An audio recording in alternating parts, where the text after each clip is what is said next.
Good morning.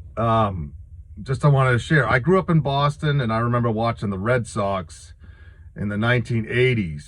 Um, Definitely a lot of pain involved in watching them, in the 80s and 90s. But they eventually redeemed themselves. But I remember a guy. I remember a bunch of guys, but I remember a guy named Wade Boggs. So he was a consistent base hit hitter. And I feel like a lot of us, we want to be home run hitters in life. We want to have like sensational things happen. We want to be the one that hits the home run every time. But you know what? Sometimes there's other roles that you play, and maybe this is again ministering to you, to a lot of you that feel like you've been hidden, or you feel like you have gifts, you feel like you have a calling, you feel like you have talents, and you're overlooked, and you're trying to rise up, and there's obstacles. It seems like every time you try to get up or try to do something, you take 2 steps forward, 3 steps back. There's resistance.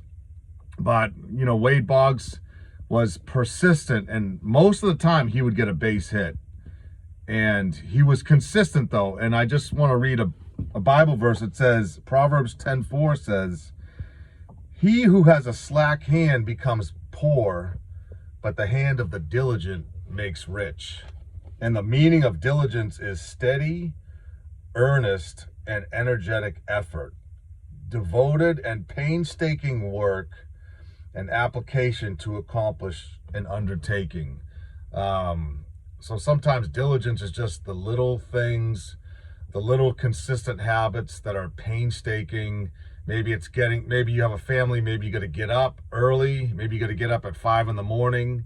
and write, or spend time with God, spend time with reading the Bible and prayer. Maybe you don't have time to do it, but success comes with diligence. Success comes with persistence.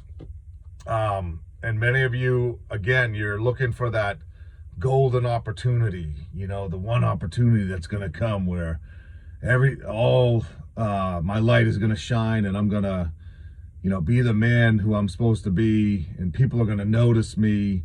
But honestly, sometimes that does happen, and God definitely does cause that to happen. But most of the time it's going to be through, the little habits. And it's also going to be where you decide, you know what, I'm not going to wait for anybody else. If you're at that place where you are walking with the Lord, and you know that he's called you to do something, just quit waiting for the person to come alongside of you with their arm around your back to validate you. If God has validated you and God has called you, then you need to step out, and you need to just be faithful to do the little things that he's called you to do, the little habits. I've been hearing this, God is a God of justice. He's not going to leave you on the side forever, but there is definitely a part that you have to play. And when we keep saying, well, God's in control and everything's just going to happen, that's not true. I'm not saying God is not sovereignly in control, but he's not in control of everything right now. He's given you the choice to obey him. If God was in total control, there'd be no more crime. There'd be no more children being killed. There'd be no more slaughtering of innocent people. Right now, there's evil, there's good, and there's evil in the world.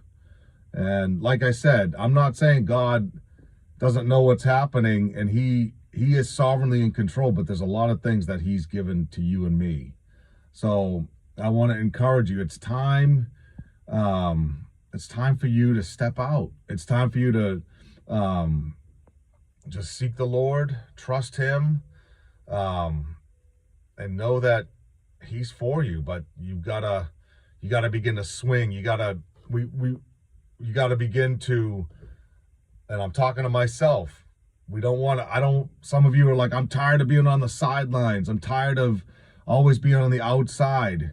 Well, the Lord is saying, get in the game, begin to swing the bat, begin to swing at the ball, begin to do, instead of watching, begin to step out, begin to be diligent, begin with the small habits. And the Lord will be faithful to lead and guide you, but it all begins with total trust and total obedience to Jesus Christ.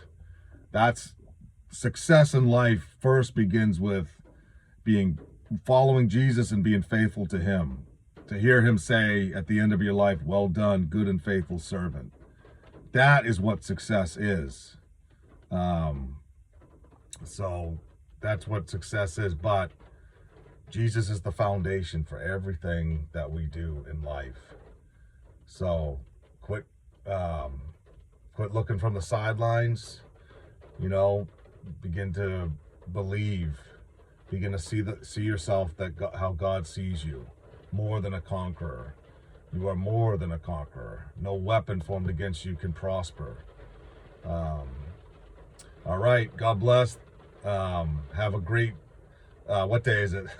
Have a great Wednesday, and don't give up. All right, God bless you. Bye-bye.